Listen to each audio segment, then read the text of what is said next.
Welcome to The Perfect Stool, Understanding and Healing the Gut Microbiome. This is your host, Lindsay Parsons, and today I'll be speaking with Dr. Barrie Tan, President of American River Nutrition, a natural health research and development company. Dr. Tan earned his PhD in chemistry/biochemistry from the University of Otago, New Zealand, and spent several years as a professor at UMass.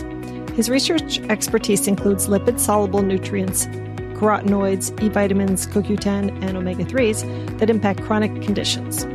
Dr. Tan developed the first ever tocopherol-free Tocotrienol product extracted from annatto on the market, the Delta Gold supplement, as well as the GG Gold supplement. Dr. Tan is the author of The Truth About Vitamin E, the founder of the International Tocotrienol Conference, and an internationally celebrated and sought-after speaker for his role in the nutrition industry. But before our conversation, if you haven't yet followed or subscribed to the show, be sure to do so. And if you want to get transcripts of the podcast, pop over to my website, highdeserthealthcoaching.com, and sign up for my newsletter. You'll also get my free e-booklet called Finding Your Root Cause Through Stool and Organic Acids Testing when you sign up. And if you haven't yet done my quiz on which stool test would help you get to your root cause, you can find a link in the show notes and take that. Now on to the show.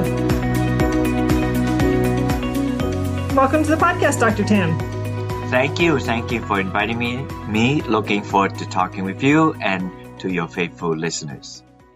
So I heard you speaking on the Chris Kresser podcast, and I immediately went out and got some Tocotrienols to try. And so I was really excited when you were able to come on the podcast. And so why don't we just start with talking about what Tocotrienols are and how they differ from tocopherols, which are the typical form of vitamin E contained in most multivitamin formulas. Yes. And vitamin E are two groups of compound, tocopherols and tocotrienols. The tocopherol is more known, and you can see them on your cereal box, and tocotrienol is less known. The plant make these two compounds when the protection in the plant is more serious. Then the plant like to make tocotrienol. So you intuitively know that it's probably more potent. And then otherwise, if it's normal ones, they use tocopherol. So in the U.S. diet, most of our vitamin E are tocopherol. And then with a few exceptions, then the tocotrienol. So the last 30 years of my life have been spent looking for the active form of vitamin E.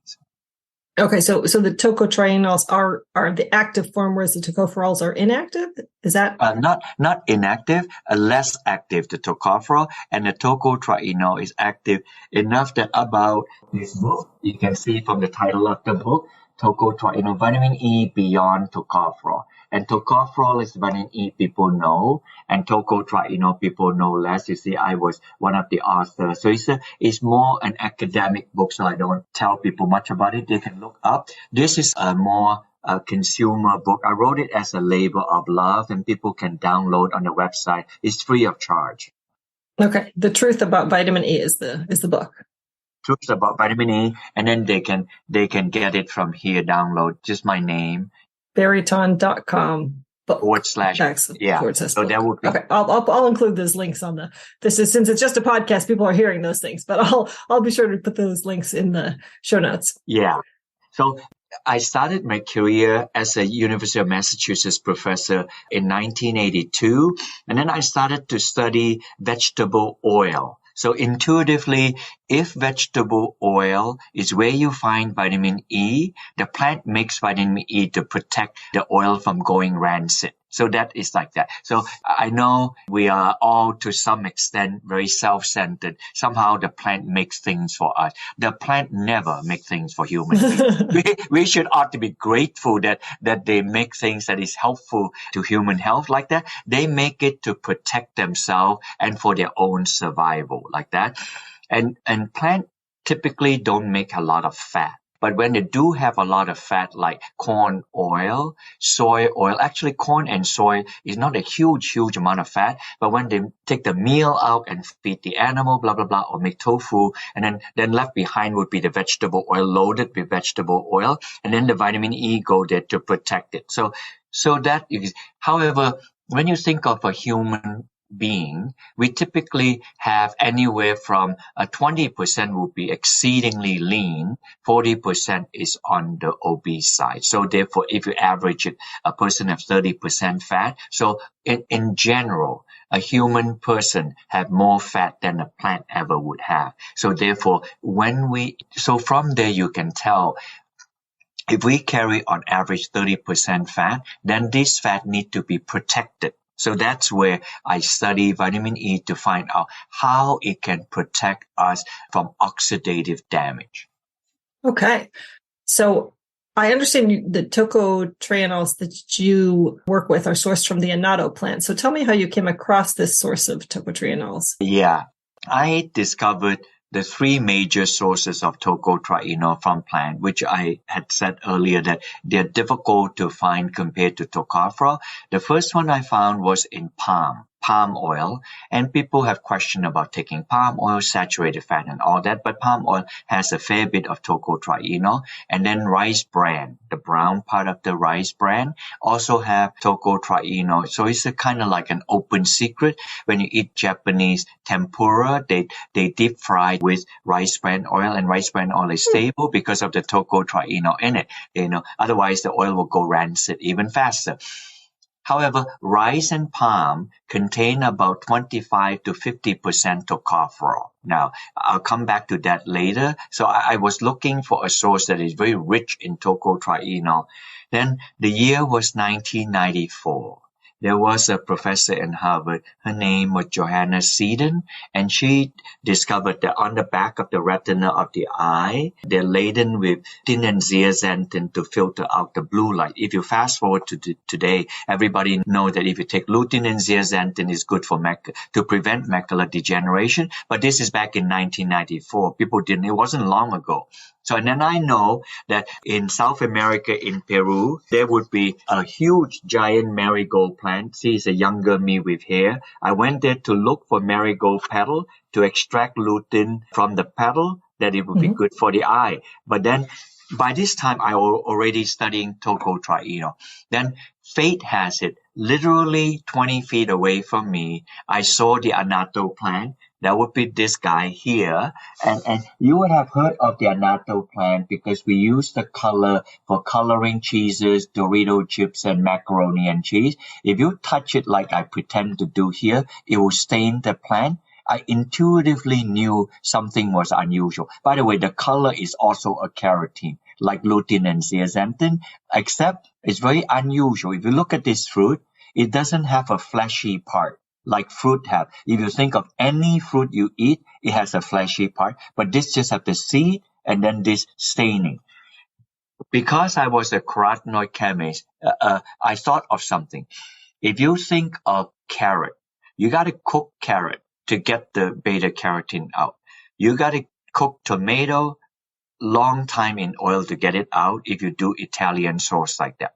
So I knew that carotene, which is so unstable, they are protected inside the cell of the cytoplasm. And even in lobster and crustacean, you have to cook them and then they deproteinate and suddenly the yucky green or blue color become orange or red color, like you come to New England to eat a lobster. See, now when I explain it, it sounds so trivial like that, but it's in my DNA. I can't know this thing, but when you touch this guy here, it is not bound to anything. Notice that? You just stained your finger. So I intuitively thought there must be a powerful antioxidant that protect the keratin from oxidative damage. It was only a figment of my guess.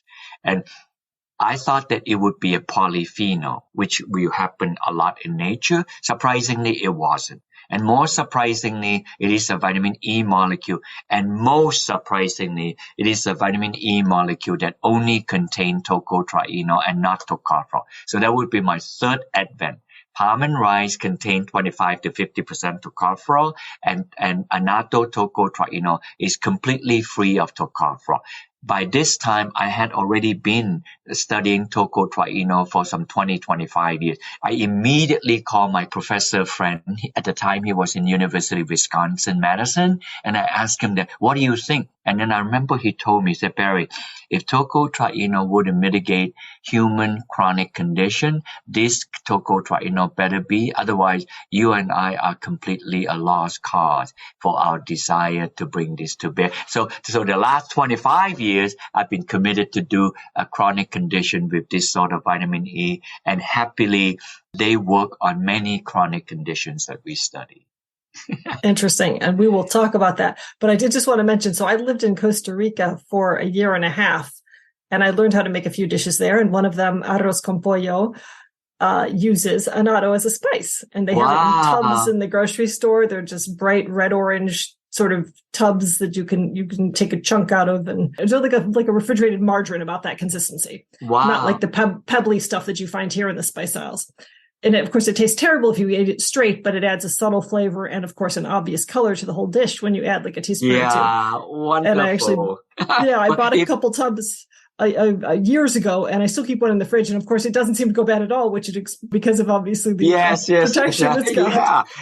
Yeah, and if you could sometime, if you have my email, send me that you say the Spanish word. I would try to look for dishes. I know they're not classically American dishes. The South American use it for many of their food. I was able to track even the Inca Indian use it for their food in Peru and other places. Here it's a very sterilized use, not a bad use, a sterilized use, like we put it in cheese. It fixed with the protein, the color intensity. But besides that, it's not used in any food dimension that I'm aware of. And curiously, I thought of this one time.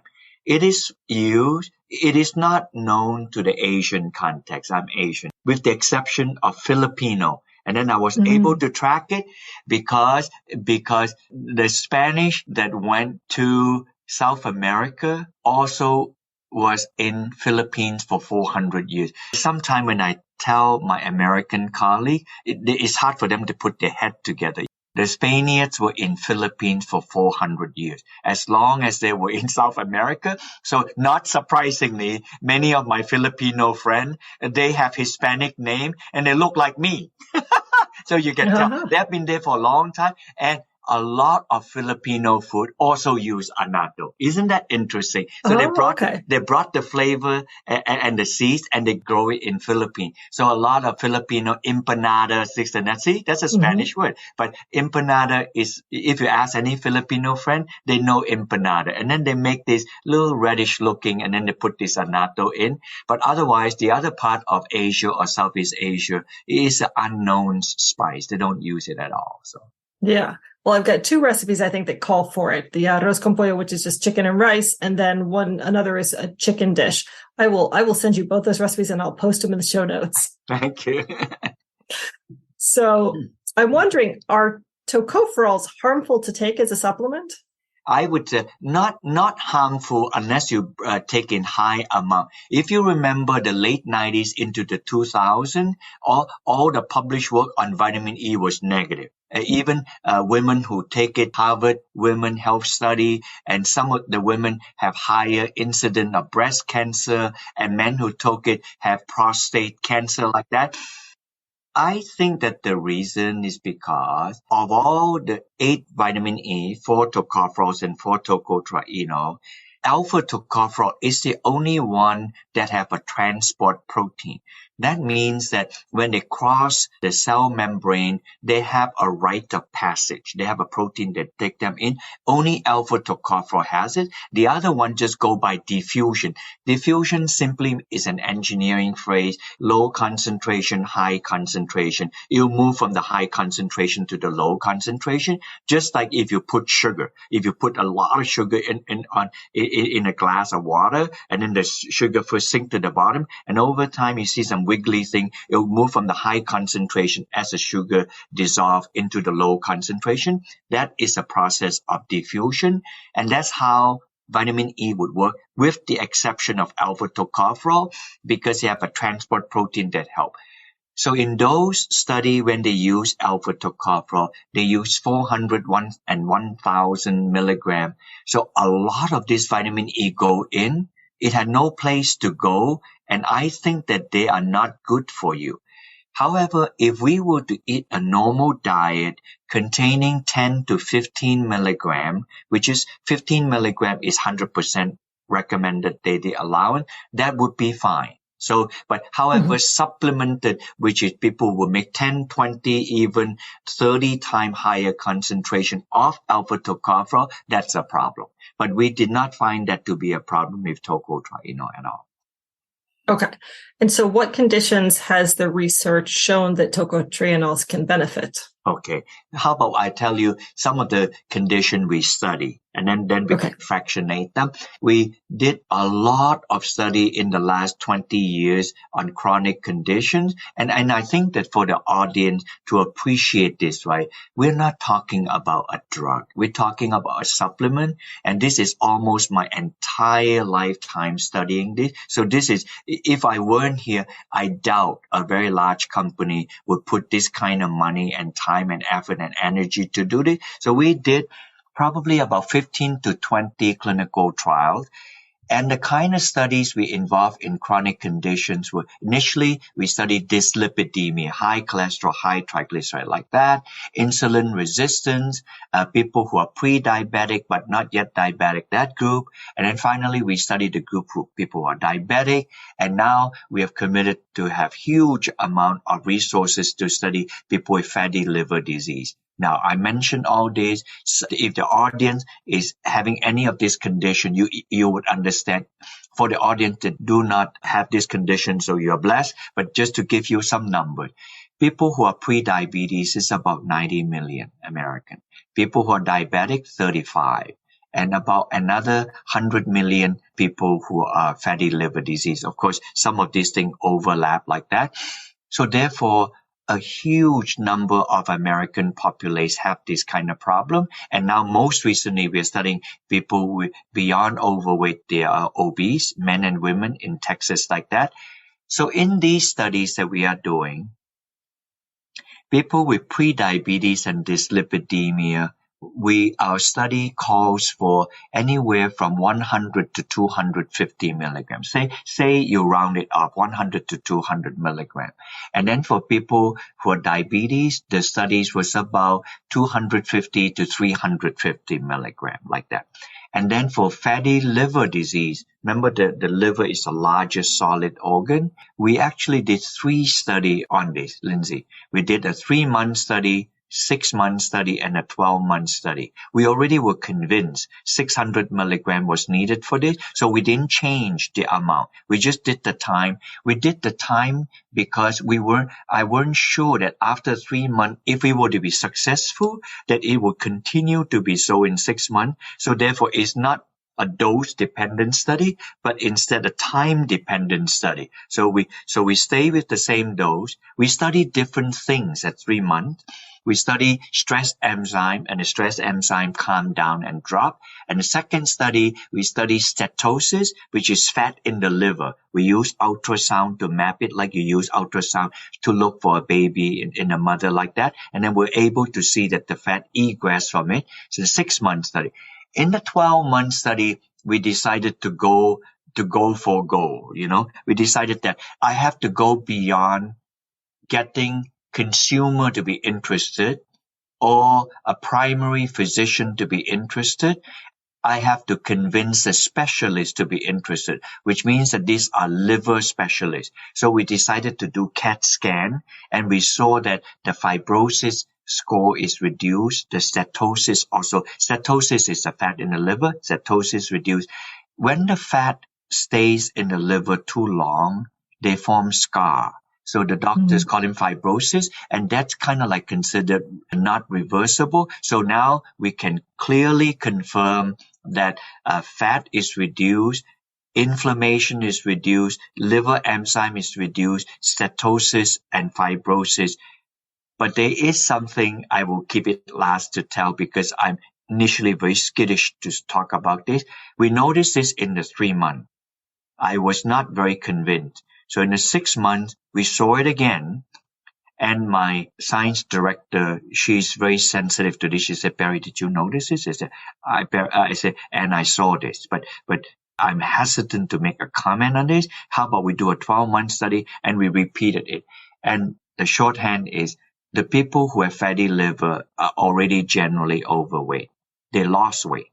And in our clinical trials, we did not have a primary outcome. See, when you design a trial, you have to make a hypothesis. What are you looking for, And we did not look for weight loss, but then they lost about 10 to 15 pounds consistently in 3 months, 6 months, and 12 months. So I asked, and how are we going to report this? Factually, it is true. Can you imagine that? Most people will do the opposite. They just say weight loss and then they go sell a heck of a lot of product. And I'm doing the opposite. Say, wait a minute, I don't know what to say. You know why I was worried, Lindsay? Because when you say the word weight loss, people expect a weight loss in 2 weeks to 4 weeks. Well, I never had data at 1 month. My shortest data was 3 months. Even so, you saw weight loss at 3, 6, and 12 months. Then just say that. If people say, would I see weight loss in 1 month? You said, no, we don't have data on that. But you can say that we saw the weight loss. So now we can consistently see sustainable weight loss on the largest organ in the body that at 3, 6, and 12 months. I think tocotrienol is not intrinsically a weight loss product. Instead, it helps people's metabolism out of kilter to come back to balance, and the inflammation drop, the stress to the liver drop, and as a consequence of that, their weight also come back to normality. So that's how interesting.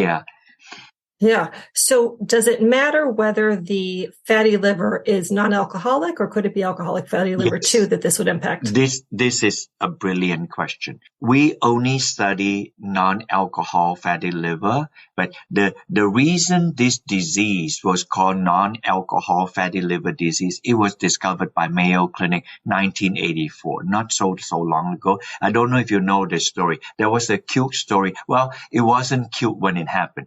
There was this guy, he went to see the doctor, and the doctor looked at the numbers, came back. I just made up his name. He said, hey, Mr. Jones. He said, do you drink alcohol? I said, no, I don't drink alcohol. So he went back to the lab and came back again. And now a little bit more accusatory tone. He spoke with Mr. Jones and said, are you sure you don't drink alcohol? See, with that kind of intonation, Mr. Jones is upset. He said, I told you I don't drink alcohol, like that. So that was the reason, because Mr. Jones' liver looked like cirrhotic liver from somebody who drink alcohol, and it wasn't. So all this to say that when we take a lot of carbohydrate and fat, we can make the liver almost looking like someone who drink alcohol. So a short way to answer your question is, we believe that people who have a cirrhotic liver caused by alcohol also would benefit from tocotrienol like that, because their liver look the same, which is why awkwardly this disease is NAFLD. It's almost distinguishing that. And after NASLD, they become NASH. NASH, non-alcohol steatohepatitis. So the liver look like a person with hepatitis A, B, and C. But Hep A, B, and C are different because they are caused by a virus like that. And by the way, this tocotrienol also worked positively for people with Hep C virus. Totally different mechanism. And that was done. Sorry, I have to tell so many stories. When we designed this study, Lindsay, the investigator and me decided that if you have people with Hep C, you have to recruit people. He said, we have to exclude people with Hep C. If the alcoholic liver, we have to exclude them. Otherwise, then they have all the monkey on my back. I cannot interpret my data. So that's how you randomize a study. He was fine with that. So when he was recruiting the 100 over patient, about 12 to 15 of them were hepatitis C. So he had to exclude them. But what he didn't tell me was, he was curious. He separately gave them a tocotrienol. It was not in the study. It was excluded. Then he didn't tell me. And then a few years later, I found on an answer. Barrie, did you see this? This tocotrienol, our tocotrienol is used on people with Hep C. It actually worked to reduce the viral titer in the people. He said, really? He said that I never knew of a study like that. Then it tracked back to the author, and the author is the same one that did the NAFLD. So he excluded it, and so it also helped people with that. So we did not continue that study because hepatitis C is a different direction. It's caused by a virus. But it probably, I think, any damages to the liver, whatever the reason might be, at the minimum, tocotrienol would help the liver. In animal study, we also study hepatoma. Animal with liver cancer, it also support to reduce the severity of the cancer in the liver. So supposedly, you can generalize the phrase that tocotrienol is a hepatotonic, a liver tonic. But of course, if you say like that, it's too general and people don't know what it's for. So I have to tell people the clinical study. So the best we have done so far is this huge group of people with fatty liver due to dietary mismanagement and that work on themselves. Okay. And was the dosage for those people 600 milligrams a day? Yeah. For the fatty liver, 600 milligram. For the type 2 diabetes, anywhere from 300 to 400 milligram in those studies. And for the pre-diabetes and people with dyslipidemia, it's about 125 to 250 milligrams. So those are the range. I know we didn't discuss this. We have about 6 or so clinical trials in Denmark of people with cancer. And the cancer we study are 4. 2 of them are specifically for women: ovarian cancer, breast cancer, lung and colon cancer. And my colleague in Florida is studying pancreatic cancer. And in that case, we are studying stage 4 cancer. So as you know, stage 4, there are no options available. And it is an end stage. So we use the highest dose, which is 900 milligram. People take 300 milligram for breakfast, lunch, and dinner. And in that series of trials, we have the ovarian cancer result back. The audience should remember this is stage 4 cancer, which means that there are no more options available. So they were taking Avastin, which means that this is anti-angiogenic. It prevents the tumor from sucking food from the nearby artery. Angiogenesis is the growth of artery. Anti-angiogenic is you cut the artery off. Essentially, you starve the tumor to death. That's the work. So they take chemo for that. And in another group, they do the same. They take chemo because it's a standard of care, plus tocotrienol. That's it. No other different, inoperable, not radiatable like that. And they have it in the registry in Denmark already. After 6 months, then in the group that had Avastin, they are not around anymore. So, and then in the group that took the tocotrienol as well, 60% of them still survive. And in Denmark, and this is a woman disease, so the nurses which are predominantly women, and they really want the study to continue. So the principal investigator said that if we continue the study, what do we compare it with? Because the group that they compared with were no longer there. But anyway, for good reason, they persisted and they were able to, and I'm glad they did. They persisted the study for 4 times longer into 24 months, 2 years. And even after 2 years, 25% still living. So that's a remarkable thing I consider. So we are still hopeful that the tocotrienol would work in cancer. But I don't think I'll have a prayer to ask FDA for any claim. Maybe under the Compassionate Care Act of United States, passed by Congress like that.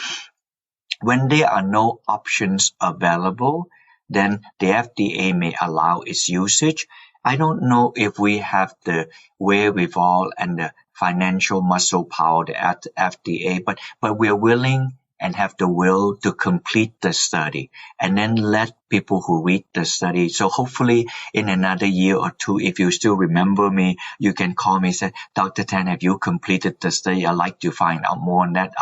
I mean, this is, at the end of the day, this is still a stuff. I am as fascinated and as touched by this as an audience listening to this would be. I believe that it is this powerful because It is uniquely tocotrienol, and it's the most potent vitamin E I have ever put my hands on. So, and as I told you in the story earlier, I didn't even go to South America to look for this. I was looking for something else. And I consider this spiritual to me. If you look at me, I'm Asian. I'm supposed to go to Asia and look for this thing. And then I cannot speak a word of Spanish. And then everything is in oddity. But then it's meant to me when I get to this part of the Amazonia. Other people could have discovered it, but they weren't curious enough to look. I was curious enough to look, and I'm not supposed to be there. I'm supposed to be in all these other wonderful places in Asia, but that was not where I found it. I showed you the picture. I was in Peru. And I cannot speak. I'm sure you speak a lot more Spanish than I do. I do speak it, yes. That's amazing. Excuse this brief interruption, but I wanted to remind you that if you've been struggling with IBS, IBD, reflux, gastritis, SIBO, dysbiosis, candida, diarrhea, constipation, and all that gut health stuff, that's my specialty. So I work with clients not just here in Tucson, Arizona, where I live, but also virtually on video chat. And I offer single appointments as well as a 5-session gut health program for people with tougher gut health issues or mental health or autoimmune challenges that go along with that, who likely require testing and longer-term follow-up, as well as 12-week programs for weight loss. If you think that a 5-session or longer course of health coaching might help you meet your health goals, you can set up a free 30-minute breakthrough session with me to talk about what you've been going through, and I'll listen and hear if it sounds like I have something in my toolkit that you haven't already tried, and let you know if I think that health coaching would be appropriate for you. You can find a link for that in the show notes, and I hope to hear from you. So you mentioned dyslipidemia, and I'm curious, do tocotrienols have any impact on apolipoprotein A? We only did a study earlier on. It did drop the Lp(a) a little bit, but it's not dramatic. The consist on the whole cardiovascular emphasis, so that I should bear out so that you'll know what it works better than others. It consistently dropped triglyceride. That's a good thing. I'm going to give you a teaching moment here. Before people become diabetic, when they're pre-diabetic, their triglyceride is high, but the sugar is normal high, but still normal. The person who discovered metabolic syndrome, he called it syndrome X before. And that was Professor Gerald Reaven. You can Google, he gave talks. He has retired from Stanford, endocrinologist, and passed away now. And I remember one time I caught him when he would finish his talk on the run to catch his flight. So he was a little bit irritated that I stopped him as he was walking out. I said that, just tell me how to put my hand around this metabolic syndrome thing. And then he said one sentence, and then he left like that. He said, Dr. Tan, hypertriglyceridemia always precedes hyperglycemia. I never forgot it. So, in other words, before people have high sugar, they have high triglyceride. So, therefore, if the triglyceride drop, that's a very good sign. And then the LDL drop. Most of the LDL that drop are the dense LDL, not the buoyant LDL. But in the Lp(a), we didn't study that in serious depth. We also studied oxidized LDL because oxidized LDL is atherogenic. And then tocotrienol is a very powerful antioxidant. So not surprisingly, the LDL stay LDL and not get oxidized. So we were thrilled to see that as well. So pretty much that is the group. The HDL did increase, not by a lot. It's very difficult to increase HDL except when you exercise. And the HDL increased typically about 5%, better than the other direction. When people take a lot of carbohydrate, the HDL drop. And when you exercise, the HDL increase. And we noticed with tocotrienol, the HDL increase, not dramatic, but 5%. Consistently, we see this. Okay. So I know that fat-soluble vitamins do build up in the body. So I'm wondering if you can reach harmful or excessive levels of tocotrienols. To the best of our knowledge, no. because of the 15 to 20 clinical trials we study, the short one is about 2 to 3 months, and the long one is about a year. We didn't see that. Like this fatty liver study, we asked the physician, please to report any unbecoming side effects. They report and they did not see any liver enzymes go up, kidney function is compromised, anything like that they saw. So we didn't see that at all. And by the way, right now, the study in Texas is men and women who are obese. So we were able to get an IRB, Institutional Review Board, to approve. We found this in animal all the time. That when you take tocotrienol, because they're lipid soluble, they are deposited in the fatty tissues, like vitamin D, K, like that. So we knew that in the animal. So this is the first study. We have biopsies of the adipose tissue, and then so we will be able to measure how much storage of the tocotrienol is in the adipose tissue in this obesity study. So the obesity study will also complete by the end of next year. Okay. And is it important to divide up the dosage that you take each day, or can you take it all at once? It's important you can take tocotrienol up to about 300 milligram. And after that, if you need to take more, then you divide it, which is the classic example in the cancer study. They take 900 milligram at 300 milligram soft gel for breakfast, lunch, and dinner to get the 900 milligram.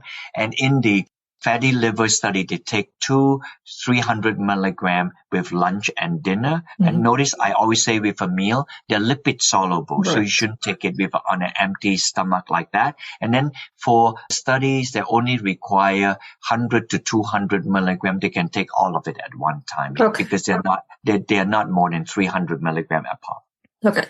So I use some of the typical functional medicine lab tests with my clients, like the Genova Nutraval or the metabolomics, and they only show tocopherol levels on those tests.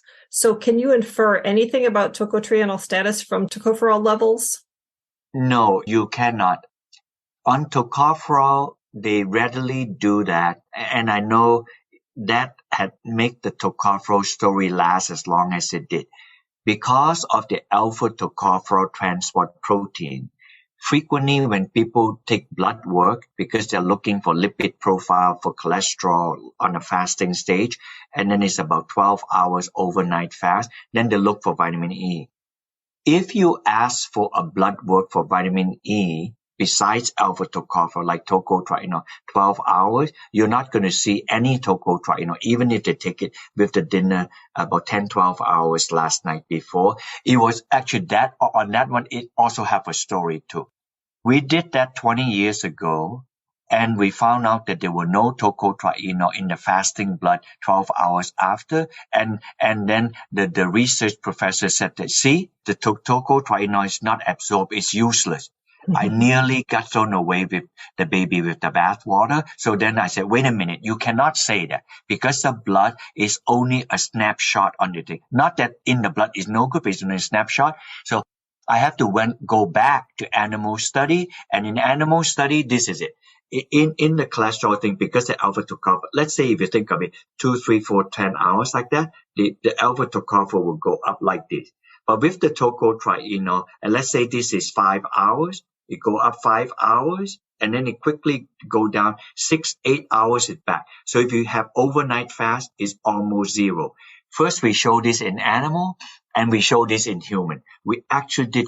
So for me, it is as painful and it is heartwarming. We actually did the study just to show the pharmacokinetic at 5 hours, and then it dropped back like that. So why did it drop? It doesn't have a transport protein, and when it dropped back, it was not pooped off or pee off. It has already delivered to the organ.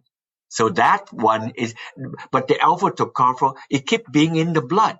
So therefore, as a clinician, if you say that it's in the blood, therefore it's absorbed, believe that, but only to a certain extent, because many things are not shown in the blood. It's already been deposited into the organ. Well, if you deposited it in the organ, it's not going to spool and continue to be in the blood. like that. Right. We found that we have consistently found that in all the different organs, like I expressed in the liver, and when in animal you can excise all the tissue. We see them all over in the brain, in the eye, and in the other organ. So all this to say, the tocotrienol, which I didn't get to say, each person with 130 to 160 pound weight have 38 trillion cells, about 5,000 times the population of the Earth.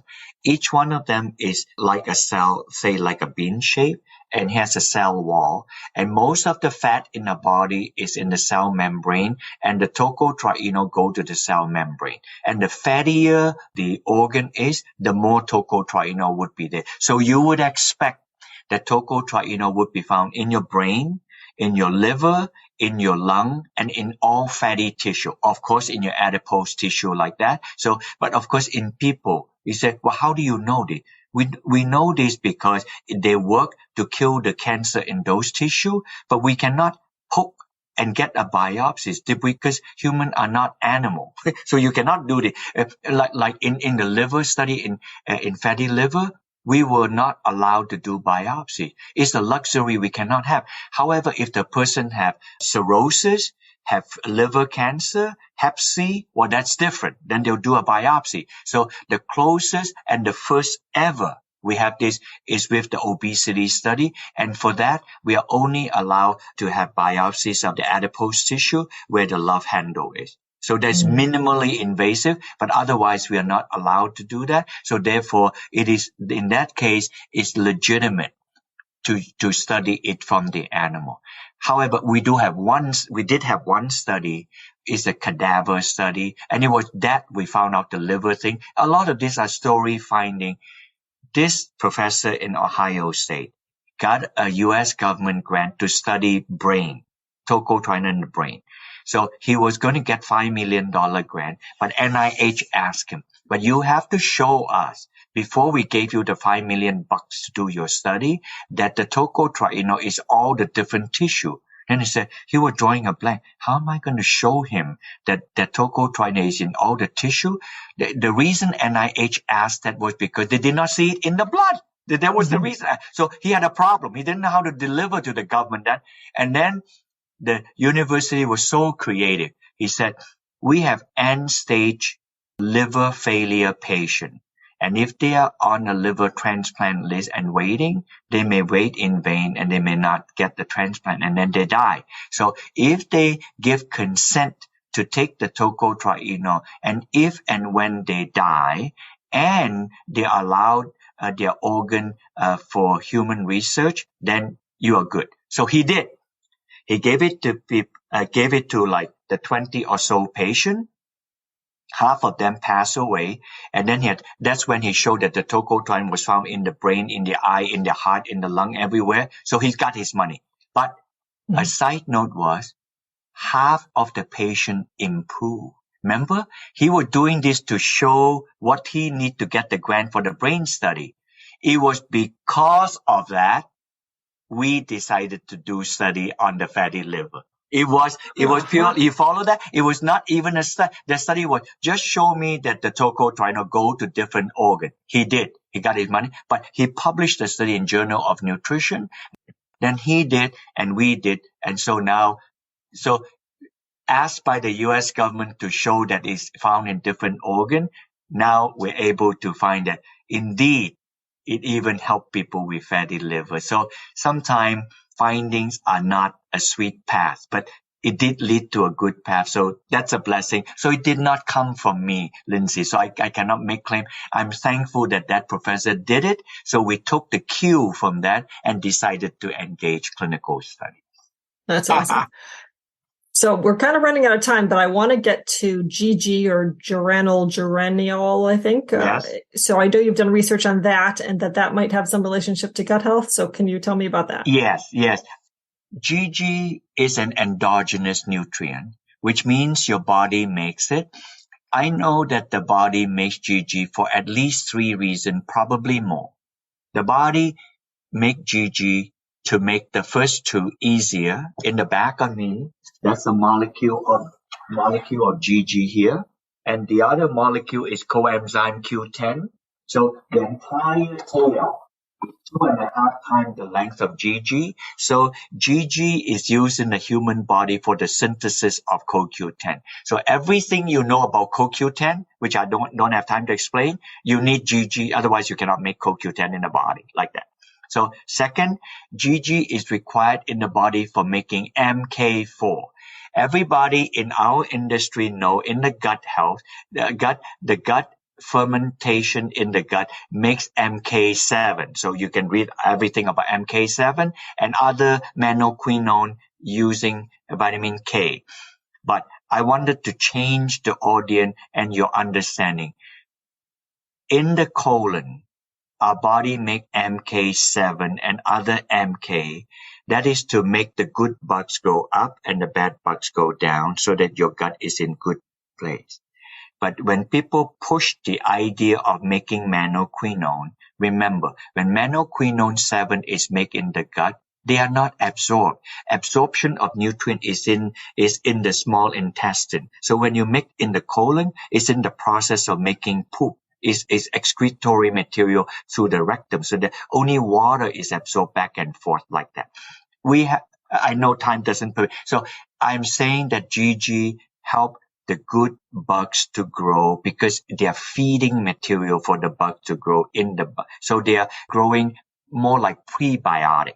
By the way, another time, if you send me an email, we can send you the study. Tocotrienol works in people with Crohn disease and inflammatory bowel syndrome. Maybe you should have another interview where I just talk about the colon like that. This one is more a general health. But for the GGPPs, the GG goes in the body and make MK4. And the last part is about 30 to 40% of our body weight is skeletal muscle. Skeletal muscle cannot be synthesized without GG. We need GG for making skeletal muscle. And so not surprisingly, as we age, we have sarcopenia and loss of muscle mass. And in a very specific instance, and I'm sure your audience will know this, many people take statin drug to lower cholesterol. The same pathway to lower cholesterol, just right below it is GG. So therefore, when you inhibit cholesterol, it's obligatory. You will inhibit GG, and the inhibition of GG is the reason why when people take statin, they have low CoQ10. Now, did I connect the dot? So because you inhibit cholesterol synthesis, GG dropped, and when GG dropped, CoQ10 dropped. So CoQ10 did not drop just because they took statin. CoQ10 drop when people take statin is because there isn't enough GG that statin inhibits, and therefore CoQ10 drop. So in other words, if your patient takes statin, if you measure CoQ10 and the CoQ10 drop, it is very likely that their GG has dropped because GG is required for the synthesis of CoQ10. And of course, also MK4. And MK4 story is very simple.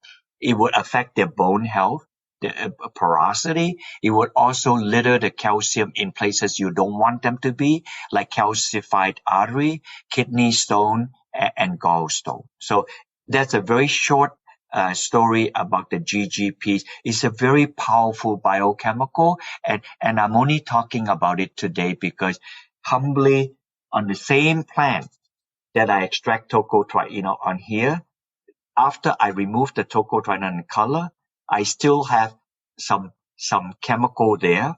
It looked yellowish like corn oil when I extract and study it. And would you believe it? It is GG. So I'm blessed, So this particular plant, far out, it's kind of ancient plant in South America, yield the secret of tocotrienol, which I explained to you, and now further yield the GG, which the plant makes for making all kinds of things, and for the human, it makes the three things I mentioned to you. So, and so would GG then be something that's helpful for people who are already calcified arteries? Yes, we are hoping to do a study now. Currently, our two study we are doing. So the main one we are doing is people who are on statin, who under a cardiologist care and have myopathy. And if they take a GG, if it would mitigate the myopathy on those on statin. So it's a muscle type question at this point. And then we're hoping to do some exercise sign on the muscle thing. And someday we also would get to the sarcopenia on the elderly population. We hope to get into those areas. And we're hoping also to study the MK4. We believe the calcification is the MK4 piece. When the body does not have enough MK4, the calcium is not shuttled to the bone. You need MK4 to shuttle to the bone and not leave it in the artery, nor the gallbladder, nor the kidney. So we are now working to see how we can conduct a study to do that piece. It is so exciting. I'm supposed to retire after the Tocotrienols, and then I fumble on this GG, and this GG is very exciting. I know that the time is up. I want to tell you one thing, and please, only take less than a minute, like that. GG is found in the plant. It is the last common step the plant and the animal share. And the plant and animal is vastly different. They need green chlorophyll to photosynthesize. We need heme, red to make oxygen. One need carbon dioxide, the other one need oxygen. Like, do you know that tonight when you go home and then you eat your food, your vegetable, you see green, you think GG. Without GG, there's no chlorophyll. And then when you see your color, your beta-carotene, your lycopene, your astaxanthin, your lutein, your everything, all this beautiful color, you have to think GG. Without GG, there will be no carotenoid. So now I feel very spiritual that I have this finding. GG is the last common step between these two. In the plant, it is essential. The plant cannot survive without GG. And in the human, I just told you the three things is essential. So I'm just thinking, wow, this GG is really cool. It is really an endogenous nutrient. And even if you take the statin thing away, when we grow old, why do we have low energy? And then we don't make enough CoQ10. But nobody told me we don't make enough CoQ10 because we don't make enough GG as we age. Well, that's an important thing. And we have a calcified artery because we don't make enough GG and is unable to make MK4. And then don't quickly jump on the MK7. There are several manoquinone, but the only manoquinone that is making the human body is MK4. Using GG, not the other manoquinone. The other manoquinone is making the gut, however, but they're not absorbed. So, okay. So would you be an advocate of the MK4 form of vitamin K as opposed to the MK7? That is correct. I am a pro that, not for pushing any people to buy my GG. I'm saying that in true honesty. If our body make MK4 to the exclusion of all the other MK, don't you think we should take notice? You can Google, do that. If not, you send me an email. I'll send you all the papers. I hope the Japanese scientists and the scientists in the world who figure this out, I hope that they're nominated for the Nobel Prize. This is actually a classic vitamin thing. They deserve a Nobel Prize. I don't deserve. I'm lucky that they told me this, and then I'm bearing this thing out to people. If you Google manoquinone 4, it's the only manoquinone make in 25 to 30 organs. You will never find an organ in the human body make MK7 or 9 or 11 or 13. Those manoquinone are made by the bacteria in the colon. Now, in the colon, however, you want them to be made so the good bugs go up and the bad bugs are controlled. That you want. So I don't want to confuse that. That's a good place. But when they make them, they're not reabsorbed. There, only water is absorbed, so that you either have diarrhea or constipation, at that stage, like that. But MK4 depends on vitamin K1 being absorbed, and then the tail is cut off. The ring, which is on your dark green vegetable, go in. It look for 25 to 30 organ, look for a GG endogenous, stitch it on, and when they do, that's your MK4. I'm giving you as simple as I possibly can. And then if you Google, you'll find a Japanese scientist studying this. Okay. Well, so now I know I should be recommending the vitamin D, K, MK4 supplements, not the MK7s. Yes. And then if you want to know of a company to do that, Designs for Health, they are a very good company.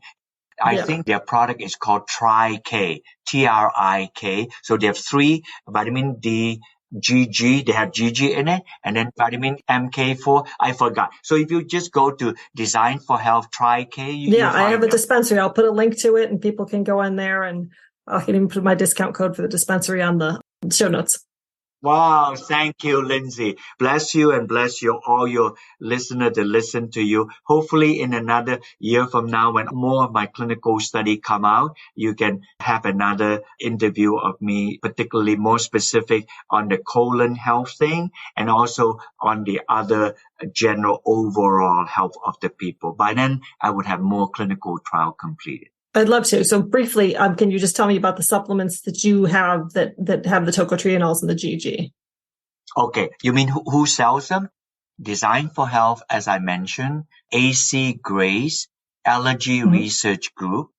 And then there are many people sell them on the internet. If you go to my website, American River Nutrition, and you say buying Tocotrienol, usually people said you can buy from it. We don't sell finished product. So we list all the companies that use ours. If you want to be sure that they come from us and not from other people, if it's referring to GG, it's called GG Gold, like gold or bar gold. And if it's Annatto Tocotrienol, it will be Delta Gold because the main component is Delta Tocotrienol. We call it Delta Gold. We also make a product which is CoQ10 and GG. We call it Duoquinol. It's a play on the word DUO. Quinol, and then some companies out there sell. So make sure that at the back of the bottle, it will say Duoquinol, GG Gold, or Delta Gold. Then you know it is from us. And we make this product in the United States of America, right here in Massachusetts. Okay, and so the supplements sold through Designs for Health are sourced through your stuff. Yes, they are. Awesome. They validated us to the nth degree, and then we work with them, and we are pleased that they did a thorough job. They came, they looked, they did this, and then we also FDA approved GRAS, everything, a kosher, halal, and the whole Okay, works. Awesome. And then listeners can find you at, is it barrietan.com? They can't see that. BARRIETAN.com. Tan. And if you want the book /.book. Okay. Otherwise, if you lost that track, just simply type American River Nutrition. It will lead you there. And I'll have these links in the show notes, so they should be able to find them quite easily. Well, thank you so much. This was awesome. I love your stories, and I'll definitely have you back on and would love to hear more about the Crohn's and colitis and the outcomes of your studies. Thank you so much. I just loved his enthusiasm for his work. He's clearly a very genuine person who is just interested in helping people with his discoveries. And while I know that this topic was a bit more tangential to gut health, I think it was important enough to put on the podcast because it impacts multivitamin supplements that many of you take, as well as many chronic conditions that many of my listeners may have. And if you are looking to switch to a multivitamin that has the tocotrienol form of vitamin E and not the tocopherol forms, in my full script dispensary, there are 2 Integrative Therapeutics Pro Thrivers Wellness Multivitamin, which has the Delta Gold form, and Perk Lifeguard. And there's also solo tocotrienol products in the dispensary. And then in my Designs for Health dispensary, there are multiple multivitamins, DFH Complete Multi, Metabolic Synergy, Twice Daily Essential Packets, Twice Daily Multi, and Vitavessence that have the Delta Gold tocotrienols in them, as well as solo tocotrienol products with Delta Gold in them as well. And I will include my Designs for Health discount code in the show notes. And on another note, if you are a longtime listener or getting lots of useful information from the podcast, please consider becoming a regular supporter on Patreon. And if you'd like to connect with me online, you can follow my High Desert Health Facebook page, join my Gut Healing Facebook group, or join my newsletter list at highdeserthealthcoaching.com, as well as Twitter, Instagram, and Pinterest. Links for all those are in the show notes. Thanks for joining me today, and here's wishing you all the perfect stool.